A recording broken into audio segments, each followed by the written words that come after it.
Assalamualaikum warahmatullahi wabarakatuh, salam pencerahan. Pemirsa Berita TV-mu kembali hadir menjumpai Anda untuk menyampaikan sejumlah informasi yang cerdas dan mencerahkan. Di antaranya adalah sejumlah kader Partai Nasional Demokrat terseret dalam pusaran kasus suap dana Bansos Sumatera Utara. Kementerian Lingkungan Hidup dan Kehutanan melakukan terobosan dengan menggunakan sistem peringatan dini pada titik api.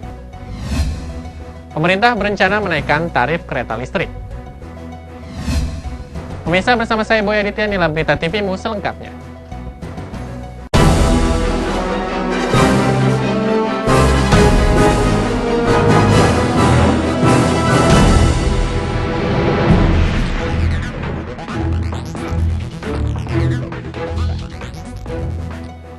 Pemirsa, sejumlah politisi Partai Nasional Demokrat atau Nasdem terseret kasus dugaan suap dana bantuan sosial di Medan, Sumatera Utara. Jaksa Agung Prasetyo menantang KPK untuk memeriksa pihaknya.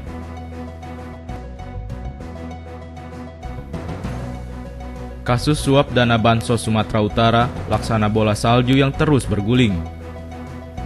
Selain melibatkan Gubernur Sumatera Utara nonaktif Gatot Pujo-Nugroho dan istrinya Evi Susanti, kasus ini juga menyeret sejumlah kader Partai Nasionalis Demokrat. Seorang di antaranya, Otto Cornelis Kaligis. Oce, begitulah biasa lelaki ini disapa, merupakan anggota Partai Nasdem yang kini menjadi terdakwa. Dan yang paling anyar, KPK menetapkan Sekjen Partai Nasdem Patris Rio Capella sebagai tersangka. Rio disebut-sebut menerima dana senilai 200 juta rupiah. KPK menetapkan Patris Rio Capella sebagai tersangka dugaan penerimaan hadiah atau janji dengan statusnya sebagai anggota DPR. Rio diduga melanggar pasal 12 huruf A, huruf B, atau pasal 11 Undang-Undang Nomor 20 Tahun 2001 tentang pemberantasan tindak pidana korupsi. Rio terancam hukuman maksimal 20 tahun penjara dan denda 1 miliar rupiah.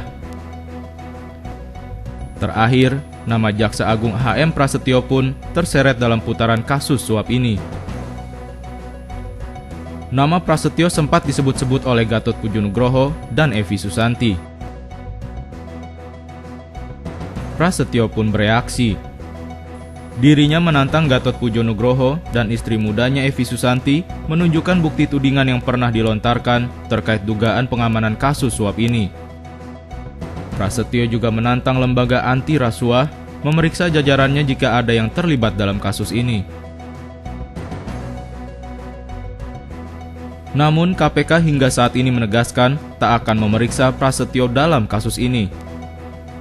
Menurut pelaksana tugas KPK Johan Budi, tim penyidik belum membutuhkan keterangan dari Prasetyo untuk mengkonfirmasi hasil keterangan terdakwa lainnya.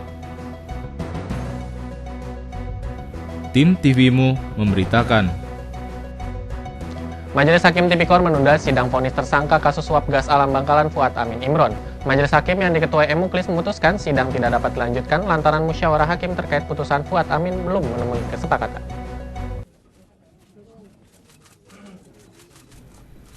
Putusan vonis mantan Ketua DPRD Bangkalan, Jawa Timur Fuad Amin Imron ditunda. Penundaan tersebut dikatakan Ketua Majelis Hakim Muklis lantaran musyawarah hakim terkait putusan Fuad Amin belum selesai dikerjakan. Sidang akan kembali digelar pada Senin 19 Oktober mendatang. Selesai, belum final, maka dengan sangat terpaksa pembacaan atau pengucapan putusan tidak dapat diucapkan pada hari ini. Insya Allah nanti akan dibacakan saudara penuntut umum dan penasihat hukum terdakwa. Insya Allah akan dibacakan nanti pada hari Senin tanggal 19 Oktober 2015 jam 9 pagi. Jam 9 pagi. Insya Allah seperti itu, ya. Jadi saya sebut acara sidang pada hari ini pemberitahuan tentang penundaan sidang. Ada tanggapan dari penuntut umum? Penasihat hukum? Ya, baik. Jadi sidang hari ini saya tunda. Seperti diketahui, mantan Bupati Bangkalan ini dituntut 15 tahun penjara dan denda 3 miliar rupiah. Fuad dianggap terbukti menerima suap hampir 16 miliar rupiah dari PT Media Karya Sentosa dan diyakini telah melakukan pencucian uang lebih dari 200 miliar rupiah. Dedi Muhsoni memberitakan dari Jakarta. Ketua MPR RI Zulkifli Hasan mendukung program bela negara yang dicanangkan oleh Kementerian Pertahanan. Zulkifli menilai program ini sangat positif untuk membangkitkan rasa kebangsaan pada generasi muda yang sudah mulai luntur. Kebijakan program bela negara yang dikeluarkan Kementerian Pertahanan menjadi pro dan kontra di masyarakat. Banyak yang menolak, namun tak sedikit pula yang mendukung. Program bela negara dilakukan untuk memberikan pembekalan kepada generasi muda agar lebih mencintai negerinya.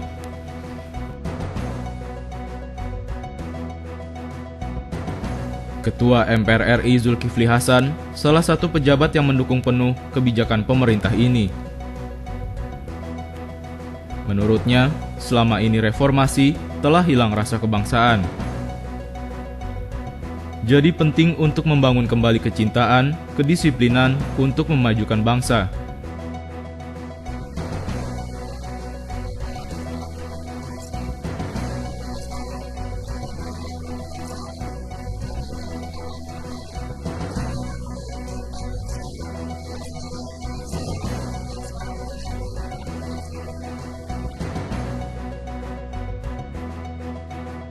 Namun, meskipun mendukung, persiapan anggaran juga harus diperhatikan. Mengingat jumlah anggaran yang diajukan tidak sedikit, dan perlu adanya sosialisasi ke masyarakat agar tidak menimbulkan penafsiran yang keliru. Arina Nurrohmah, Yunus Priyonggo memberitakan dari Bandung, Jawa Barat. Dewan Pertimbangan Majelis Ulama Indonesia membahas masalah keumatan dan kebangsaan. Kami akan sajikan informasinya sesaat lagi.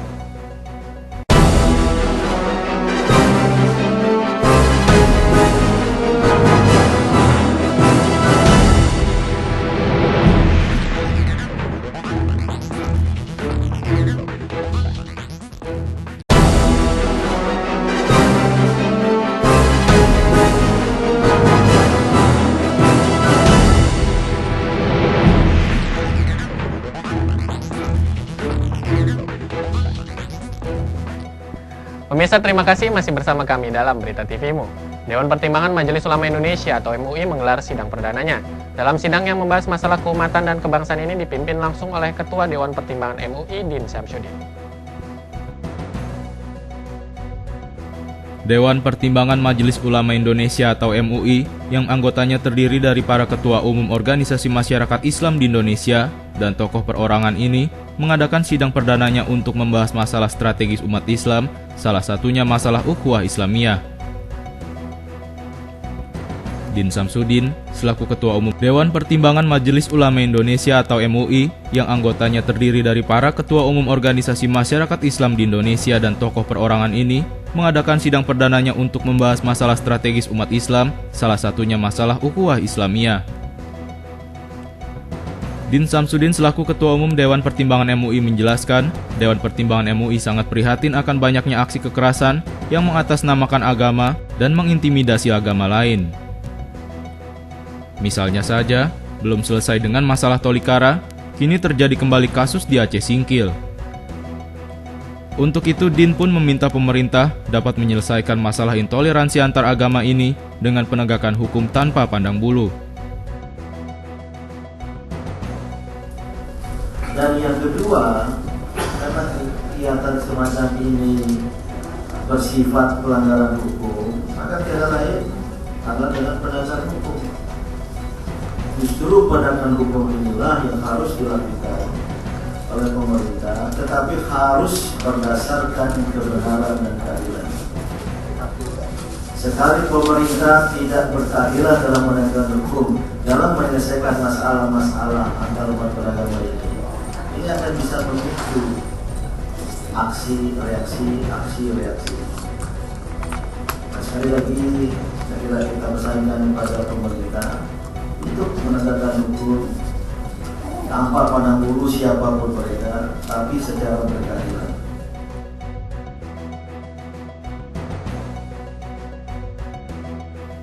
Din pun menilai rumah ibadah ini menjadi pemicu utama dari kasus intoleransi antar agama.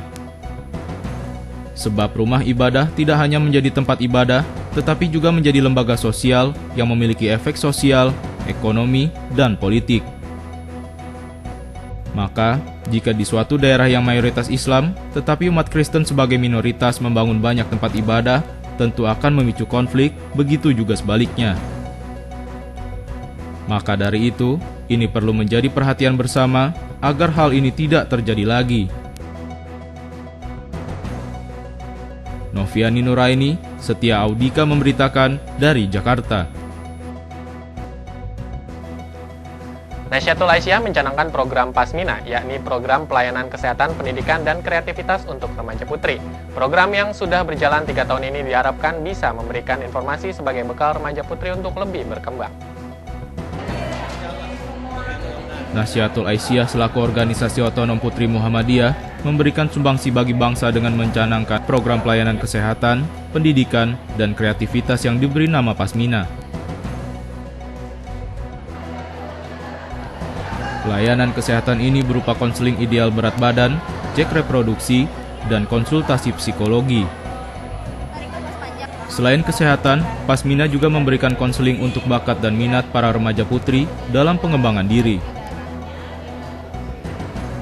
Bidah Muflihati, selaku Ketua Bidang Kaderisasi Nasyatul Aisyah mengatakan, Pasmina ini bertujuan menjaga kesehatan reproduksi remaja, meningkatkan pengetahuan para remaja putri, keterampilan hidup seperti kerajinan tangan.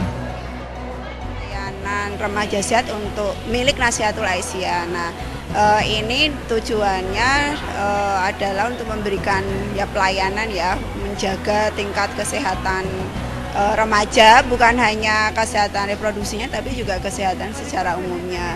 Makanya di dalamnya ada penimbangan indeks massa tubuh gitu. Jadi kan remaja itu biasanya kayaknya makannya kan sembarangan junk food kayak gitu. Program yang berjalan 3 tahun ini merupakan sumbangsi Nasyatul Aisyah menjaga calon-calon perempuan sehat jasmani rohani, memiliki skill yang baik, mandiri, dan berwawasan luas. Arina Nurrohmah, Yunus Priyonggo memberitakan dari Bandung, Jawa Barat.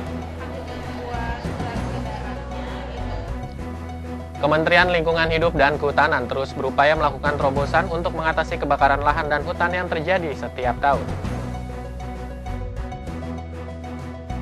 Salah satu terobosan yang kini sedang dibangun adalah Early Warning System.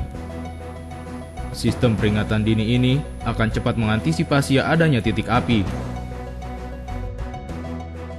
Demikian penjelasan Menteri Lingkungan Hidup dan Kehutanan Siti Nurbaya pada pimpinan DPR di Kompleks Parlemen Senayan. Sayangnya Siti belum menjelaskan lebih lanjut mengenai Early Warning System ini. Namun diharapkan dengan adanya sistem ini, jika sudah ada muncul titik api, maka pihak-pihak terkait akan segera bertindak sebelum kebakaran menyebar. Siti juga meminta untuk semua wilayah, pelaku bisnis, dan Pemda memberi pemahaman tata air untuk ekosistem gambut di area yang terbakar mayoritas lahan gambut.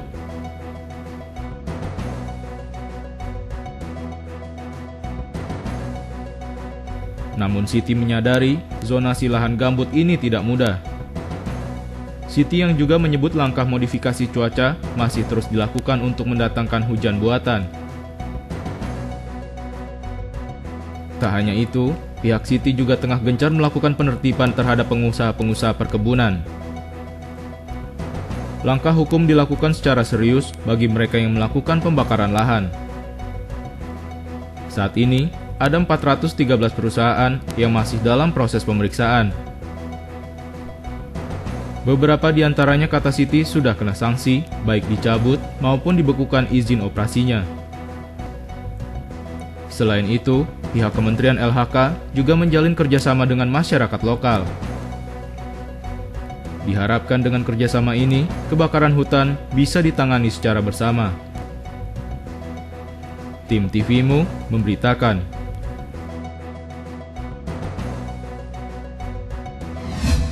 Pemirsa, sejumlah wakil rakyat membahas buku seputar performa Rasulullah Muhammad SAW di bidang leadership dan manajemen. Untuk itu tetaplah bersama kami dalam Berita TV-mu.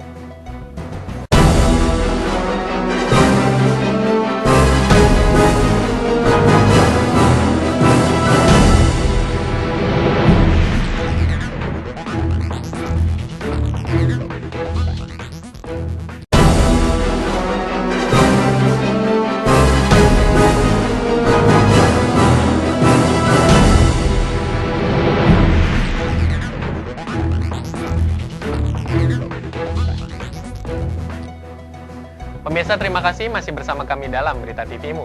Pemerintah menaikkan tarif kereta listrik atau KRL Jabodetabek, namun pihak operator mengaku belum memastikan waktu berlaku kenaikan tarif ini.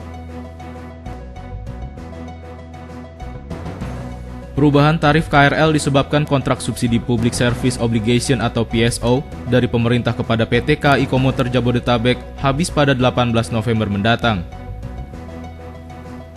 Pada tahun 2015 ini, pemerintah melalui Kementerian Perhubungan menganggarkan PSO sebesar lebih dari 858 miliar rupiah untuk tarif KRL. Meski kontrak subsidi akan habis, pemerintah tetap ingin meringankan penumpang. Komposisi tarif diatur ulang dengan mengurangi potongan PSO tanpa mengutak-atik tarif dasar operator. Sehingga penumpang yang tadinya membayar Rp2.000 harus membayar Rp3.000 dan Rp1.500 untuk 10 km berikutnya. Meski begitu, pihak operator PT KCJ belum dapat memastikan jadwal kenaikan tarif ini.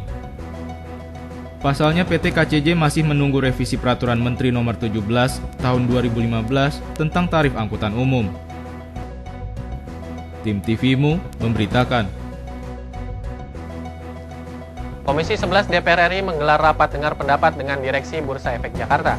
Mereka membahas lamanya tahapan yang harus dilalui perusahaan untuk bisa mencatatkan diri dalam Bursa Efek serta sulitnya jaminan kepada perbankan. Kami dari Komisi 11 DPR RI ini bisa... Direksi Bursa Efek Indonesia bertandang ke Gedung Dewan Perwakilan Rakyat Senayan, Jakarta guna menghadiri undangan dengar pendapat dengan Komisi 11. Pada kesempatan ini, sejumlah anggota Komisi 11 DPR melontarkan berbagai pertanyaan seputar kinerja Bursa Efek Indonesia. Direktur Utama BEI Tito Sulistyo menjelaskan keberatannya jika OJK menggunakan besarnya pinjaman sebagai tolak ukur perusahaan yang bisa dipercaya. OJK memberlakukan perusahaan yang meminjam di atas 1 triliun rupiah masuk dalam kategori perusahaan yang baik manajemennya. Maka sepantasnya lah pihaknya akan mengusulkan ke Otoritas Jasa Keuangan atau OJK. Sebab uang di bank itu merupakan uang masyarakat luas yang disimpan menjadi satu tempat, sehingga kalaupun ada perusahaan yang pinjam hingga 1 triliun, maka harus diteliti lebih detail perusahaan tersebut. Sementara itu, Ketua Komisi 11 DPR RI Fadel Muhammad mengatakan, perusahaan bertaraf menengah agar memanfaatkan BEI dan memberi kesempatan untuk melisting ke BEI, serta mempercepat prosedur yang harus dilalui. Oleh karenanya, dirinya akan membicarakan dengan OJK. Sebenarnya itu nanti kita usulkan ke OJK, karena kan perbankan ke OJK. Uang bank itu adalah uang rakyat, uang kamu ada di bank, dikumpulkan jadi satu. Jadi kalau ada orang perusahaan ngutang sampai 1 triliun, itu kan uang masyarakat besar. Dan mestinya kalau ngutangnya 1 triliun, itu perusahaannya udah rapi dong. Kalau nggak rapi jangan dikasih. Karenanya wajibkanlah mereka listing usaha setengah tahun sesudahnya. Itu usulan saya. Karena perusahaan-perusahaan itu perusahaan bagus artinya dan udah dapat uang masyarakat, kenapa nggak listing aja? Direksi BEJ, ada beberapa hal yang menarik. Misalnya kita mau usahakan supaya lebih luas orang manfaatkan BEJ. Kemudian lebih memperluas, memberi kesempatan kepada pengusaha-pengusaha menengah untuk juga listing di BEJ. Kemudian ada beberapa BUMN, kita memperpendek prosesnya, prosedurnya. Untuk itu kita akan bicarakan dengan OJK, karena kalau OJK itu kan kita rapat kerja dengan mereka, kita bisa putuskan. Kalau dengan BEJ kita hanya mendengar usulan-usulan yang demikian bagus. Tadi juga terpikir kami untuk kemudian mungkin apakah tahun depan atau berikutnya kita mau rubah undang-undang BEJ ini sehingga undang-undang pasar modal ini supaya bisa lebih fleksibel, bisa lebih banyak ikut berpartisipasi dalamnya.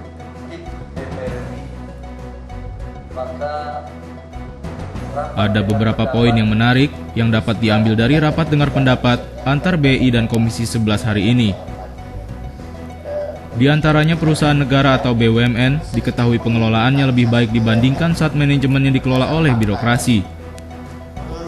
Dan yang menarik lainnya, DPR akan membicarakan kepada OJK terkait pinjaman perbankan. Dedi Musoni memberitakan dari Jakarta. Sekretariat Jenderal Majelis Permusyawaratan Rakyat Republik Indonesia mengadakan diskusi buku bersama Wakil Rakyat.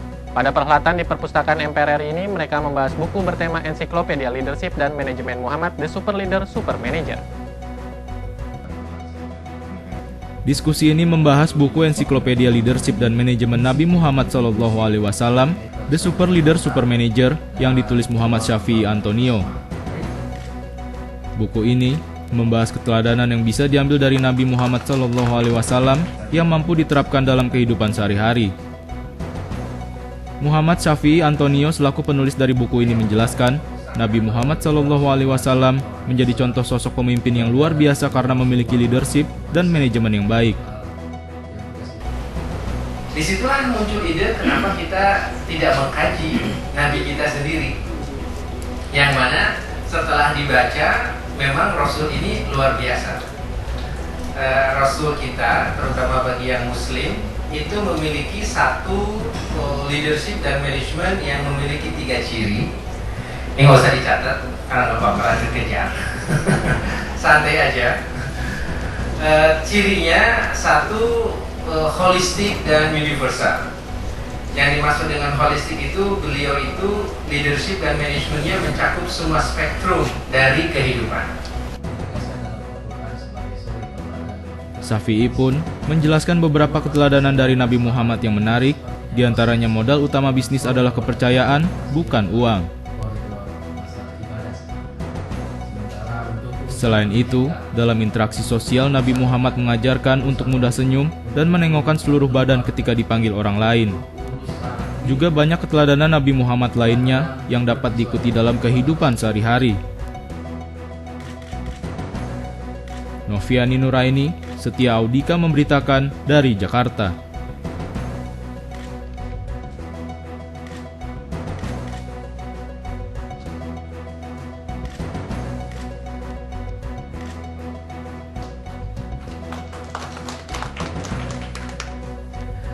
Ya pemirsa, informasi tadi sekaligus menutup perjumpaan kita pada kesempatan kali ini. Saya Boy Aditya dan tim redaksi yang bertugas pamit undur diri dari hadapan Anda. Salam pencerahan, wassalamualaikum warahmatullahi wabarakatuh.